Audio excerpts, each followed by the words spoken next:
நல்ல காலம் பிறக்குது. நேயர்கள் அனைவருக்கும் வணக்கம். வருகின்ற பங்குனி மாதம் கடகம் ராசிக்காரர்களுக்கு எந்த மாதிரியான நன்மைகளை வழங்கும் என்பதை பற்றியும், எந்த மாதிரியான விஷயங்களில் கவனமாக இருக்க வேண்டும் என்பதை பற்றியும் இந்த பதிவில் பார்க்கலாம். அதற்கு முன்பாக கடகம் ராசியின் குணங்களை சுருக்கமாக பார்க்கலாம் வாங்க. கடகம் நீர் ராசி என்பதால் நீரை எந்த பாத்திரத்தில் பிடித்து வைத்தாலும் அந்த பாத்திரத்திற்கு தகுந்தாற்போல் மாறிக்கொள்ளும்.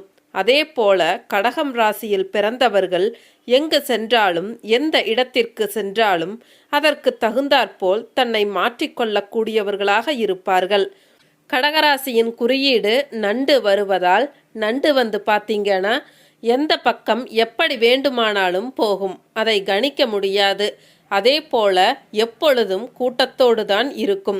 அதே போலத்தான் கடகம் ராசிக்காரர்களை கணிப்பது என்பது கஷ்டம்.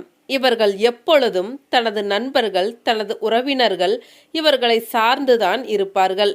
ஏனென்றால் தனிமையில் இருந்தால் இவர்களுக்கு அதுவே ஒரு மூட் அவுட் மாதிரி ஆகிவிடும். இவங்க ரொம்ப சென்டிமெண்ட்டான ஆளாத்தான் இருப்பாங்க. அதிகமாக உணர்ச்சி வசப்படக்கூடியவர்களாகவும் இருப்பார்கள். அன்பு காட்டுவது கூட வந்து பார்த்தீங்கன்னா நம்ம மேலே தான் நிறைய அன்பு காட்டணும் அப்படிங்கிற எதிர்பார்ப்பு அதிகமாக இருக்கும். ஆனால் வெளியே காட்டிக்கவே மாட்டாங்க. கடகம் ராசியில் பிறந்தவர்களுக்கு அதீதமான கற்பனை வளம் இருக்குங்க. அதாவது ஒரு விஷயத்தில் அவமானப்பட்டுட்டாங்க அப்படின்னா அதை ரொம்ப நாளாக நினைத்து கொண்டே இருப்பாங்க. அதே போல தனக்கு முன்னால் இருப்பவர் எதை பற்றியாவது பேசுகின்றார் என்றால் அவர் எதற்காக அப்படி பேசுகின்றார், ஏன் அப்படி பேசுகின்றார் என்பதை இவர்களால் உள்வாங்கிக் கொள்ள முடியுங்க. இவங்களை தனிமையில் இருக்கும் பொழுது பார்த்தீங்கன்னா ரொம்ப அன்ஹாப்பியாக தான் இருப்பாங்க. இவங்களால் தனித்து எந்த ஒரு முடிவு எடுக்கிறதோ கஷ்டங்க. இவர்களை பற்றிய ஒரு நெகட்டிவான விஷயம் சொல்கிறீங்க அப்படின்னா அது சரியாக இருந்தாலும் இவங்களால் அதை அக்செப்ட் பண்ணிக்க முடியாதுங்க. அதே மாதிரி இவங்களுக்கு ஒருத்தரை ரொம்ப பிடிச்சி போச்சு அப்படின்னா அவங்களுக்கு என்ன உதவி வேண்டும்னாலும் பண்ணுவாங்க. இவர்களுக்கு எப்பொழுதும் மற்றவங்களோட சப்போர்ட் பின்னாடி இருந்துக்கிட்டே இருக்கணும். அதுதான் இவங்களுக்கு ரொம்ப நல்லது. இவங்க ஏதாவது ஒரு விஷயத்துல ரொம்ப உணர்ச்சி வசப்படுவது இல்லைன்னா கோபப்படுவது நடக்கும் பொழுது இவங்களை யாராலையும் கண்ட்ரோல் பண்ண முடியாதுங்க. அந்நியன் பட கேரக்டர் மாதிரி இவர்களுக்கு உள்ள ஒரு அந்நியன் எப்பொழுதும் இருந்து கொண்டே இருப்பாங்க. அதே மாதிரி இவங்க எல்லார்கிட்டையும் ரொம்ப கலகலப்பாக, மகிழ்ச்சியாக, ரொம்ப கேரிங்காக இருப்பாங்க. ஆனாலும் அந்த அன்பில் ஒரு பொறாமையும் கலந்தே தான் இருக்கும். அதே போல் ரொம்ப தாராள குணமும் இவங்க கிட்ட இருக்கும். பெரும்பாலும் ரொம்ப டிசிப்ளினாகத்தான் இருக்க விரும்புவாங்க. யாராவது இவர்களை வம்புக்கு இழுத்துட்டாங்க அப்படின்னா அப்போ தெரியும் இவங்களோட இன்னொரு டிசிப்ளின் என்னன்னு. என்னதான் இவங்களுக்கு வெளிப்படையான பேச்சு, நல்ல கற்பனை திறன் இருந்தாலுமே அவங்களுக்குள்ள எப்பொழுதும் ஒரு நெகட்டிவ் இருந்துக்கிட்டே இருக்குங்க. ஏனென்றால் எப்பவும் நம்ம பாசிட்டிவ் மட்டும் பார்த்துட்டு இருக்க முடியாது. அதே மாதிரி ஒருத்தருக்கு அதிகமாக ஒரு சந்தோஷத்தை, மகிழ்ச்சியாக இருக்கக்கூடிய 12 ராசிகளில் யாரால் தர முடியும் அப்படின்னு கேட்டிங்கன்னா இந்த கடகம் ராசிக்காரர்கள் மட்டும்தாங்க தர முடியும். ஆனால் இதே கடகம் ராசிக்காரர்கள் கூட எதிரியாக மட்டும் இருந்துட்டீங்க அப்படின்னா அவ்வளவுதான். ஏண்டா இவங்களுக்கு எதிரியானோ அப்படின்னு ஃபீல் பண்ணுற மாதிரி பண்ணிடுவாங்க, பார்த்துக்கோங்க. ஆனால் மற்றபடி நல்லா பழகுனா அன்பு, பாசம், கேரிங்காக இருக்கிறது இதெல்லாம் நல்லா காட்டுவாங்க. இவர்களுக்குள்ள விட்டு கொடுத்து போகும் தன்மை, வளைந்து கொடுக்கும் தன்மை நிறைய இருந்தாலுமே சில விஷயங்களில் இதுதான் சரி என்று பட்டால் அந்த விஷயத்தில் பிடிவாதமாக இருப்பாங்க. அதே மாதிரி இவங்களுக்கு நல்ல அறிவுபூர்வமான சிந்தனைகள் இருக்குங்க. இவர்களுக்கு அறிவுபூர்வமான சிந்தனை இருக்கும் பொழுது மற்றவங்களோட அறிவுரையை கேட்க விரும்பவே மாட்டாங்க.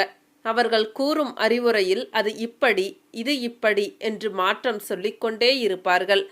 சரி வாங்க, கடகராசிக்கான பங்குனி மாத ராசி பலன்களை டீட்டெயிலாக பார்க்கலாம். சரி வாங்க, கடகம் ராசிக்கான பங்குனி மாத ராசி பலன்களை டீட்டெயிலாக பார்க்கலாம். கடகம் ராசிக்காரர்களுக்கு 2024ஆம் ஆண்டு பங்குனி மாதம் மாசி மாதத்தை விட கூடுதல் நற்பலன்களை கொடுக்கும்.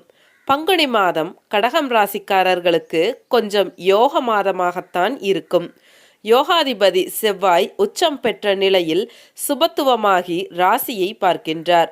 சூரியனும் குருவும் நன்மை தரும் நிலைமையில் இருக்கின்றார்கள்.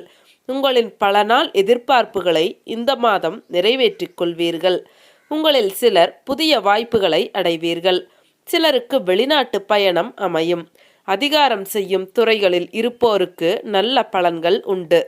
ராஜ யோகாதிபதி செவ்வாய் சுக்கிரன் இணைந்து மங்கள யோகம் உண்டாவதால் சமூகத்தில் உயர்ந்த நிலையில் உள்ள பெரியவர்கள், மதிப்புமிக்கவர்கள், அந்தஸ்தும் அதிகாரமும் கொண்டவர்களின் அறிமுகம் கிடைக்கும்.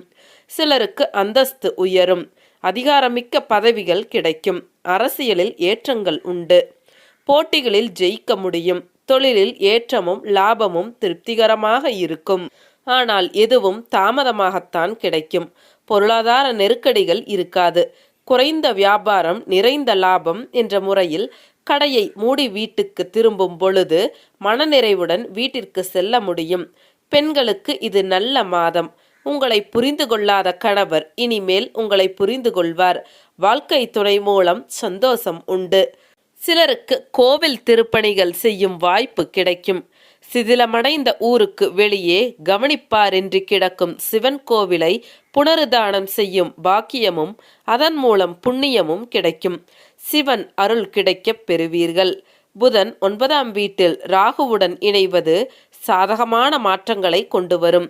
கடகம் ராசிக்காரர்களுக்கு பங்குனி மாத தொடக்கத்தில் எதிர்பார்ப்புகளின்படி வெற்றி கிடைக்க முழு வாய்ப்புகள் உள்ளன. இந்த நேரத்தில் அதிகப்படியான உற்சாகத்தை தவிர்க்க வேண்டும். உங்கள் வேலையில் தடைகளை உருவாக்க அடிக்கடி சதி செய்யும் நபர்களிடம் நீங்கள் கவனமாக இருக்க வேண்டும். திருமணம் ஆகாத இளம் பருவத்தினருக்கு இந்த வருட கடைசியில் திருமணம் முடியும். சிலர் காதலிக்க ஆரம்பித்து தங்களுடைய வாழ்க்கை துணையை அடையாளம் காண்பீர்கள். கூட்டு வியாபாரத்தில் குறைகளை கண்டவர்கள் அவை நீங்கி தொழில் முன்னேற்றம் காண்பார்கள். குறிப்பிட்ட ஒரு பலனாக தகப்பனாரின் ஆரோக்கியம் மேம்படும். தந்தை மகனுக்கு இடையே இருந்து வந்த சண்டை சச்சரவுகள் பிணக்குகள் நீங்கி தந்தையுடன் இணைவீர்கள். நீண்ட நாட்களாக நீங்கள் கேட்டுக்கொண்டிருக்கும் கோரிக்கைகளை அப்பா நிறைவேற்றி தருவார். நீங்களே ஒரு நல்ல தகப்பனாக உங்கள் குழந்தைகளுக்கு கேட்பதை செய்து தர முடியும்.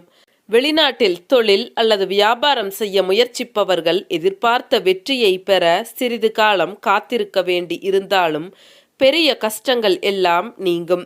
வணிகம் செய்பவர்களுக்கு மாதத்தின் பிற்பகுதியில் டென்ஷன் மற்றும் குழப்பம் நிறைந்ததாக இருக்கும். தங்கள் போட்டியாளர்களிடமிருந்து கடுமையான சவால்களை எதிர்கொள்ளலாம். ஆன்மீக ரீதியான ஈடுபாடு மன நிம்மதியை கொடுக்கும். எதிர்பாராத லாபமும் வரவும் கிடைக்கும். அதே நேரத்தில் செலவுகளும் அதிகரிக்கும். அலுவலகம் சம்பந்தப்பட்ட விஷயங்களில் நீங்கள் ஏமாற்றப்படலாம் என்பதால் எச்சரிக்கையாக இருப்பதும் நல்லது. வியாபாரம் அல்லது வணிகம் சம்பந்தமாக முக்கியமாக பயணங்களை மேற்கொள்ள வேண்டி இருக்கும். ஒரு பக்கம் செலவுகள் அதிகரித்தால் கூட எதிர்பாராத இடங்களில் இருந்து உங்களுக்கு கிடைக்கும் உதவிகள் அல்லது திடீரென்று முதலீடுகளில் இருந்து வரும் லாபங்கள் போன்றவை செலவுகளை சமாளிக்க உதவும். புதிய வேலை தேடுபவர்களுக்கு பங்குனி மாதம் முதல் வேலை கிடைக்க வாய்ப்புகள் இருக்கின்றது. பங்குனி மாதம் 2ஆம் பகுதியில் இருந்து புதிய முயற்சிகளை எதுவும் மேற்கொள்ள வேண்டாம். கடகம் ராசியினர் பங்குனி மாதம் 2024ஆம் ஆண்டு கவனமாக இருக்க வேண்டிய மாதம். திடீரென்று சில பெரிய செலவுகள் ஏற்படலாம். இதனால் நீங்கள் கடன் வாங்க வேண்டியிருக்கும். அதே நேரத்தில் உங்கள் தாயின் உடல்நிலை குறித்தும் நீங்கள் கவலைப்படலாம். அம்மாவிற்கு மருத்துவ செலவுகள் ஏற்படலாம். எதிர்பார்த்த ஊதிய உயர்வு, பதவி உயர்வு, இடமாற்றம் உள்ளிட்டவை கிடைக்க தாமதமாகும். தொழில் செய்யும் மற்றும் வேலை செய்யும் இடங்களில் உங்கள் பொறுமையை சோதிக்கப்படலாம். யாரையும் நம்பி எந்த விஷயத்தையும் பகிராதீர்கள். கடகம் ராசிக்கு பங்குனி மாதம் சின்ன சின்ன விஷயங்களில் மகிழ்ச்சியும் குடும்பத்தில் ஒற்றுமையும் கொண்டு வரும். திடீர் தனவரவு ஏற்படும். அதே நேரத்தில் செலவுகளும் அதிகரிக்கும். தொழில் வேலை விஷயங்களில் எச்சரிக்கையாக இருக்க வேண்டிய மாதம். மாணவர்களுக்கு மற்றவர்களை அனுசரித்து செல்வது நன்மையை தரும். விளையாட்டுகளில் கவனம் செலுத்துவதுடன் கல்வியிலும் கூடுதல் கவனம் நன்மையை தரும். கலைத்துறையினர் மிகவும் மகிழ்ச்சியாகவும் ஆர்வமாகவும் காணப்படுவீர்கள். வெற்றிகள் நிறைய கிடைக்கும். தூர தேச பயணம் மேற்கொள்வீர்கள். இப்போ கடகராசிக்கான பங்குனி மாத பரிகாரங்களை பார்க்கலாம். சரஸ்வதி தேவியை பூஜித்து வர காரியங்களில் வெற்றி உண்டாகும். கல்வியில் முன்னேற்றம் காணப்படும். சரிங்க, மீண்டும் அடுத்த ஒரு வீடியோ பதிவில் சந்திக்கலாம். அனைவருக்கும் நன்றி, வணக்கம்.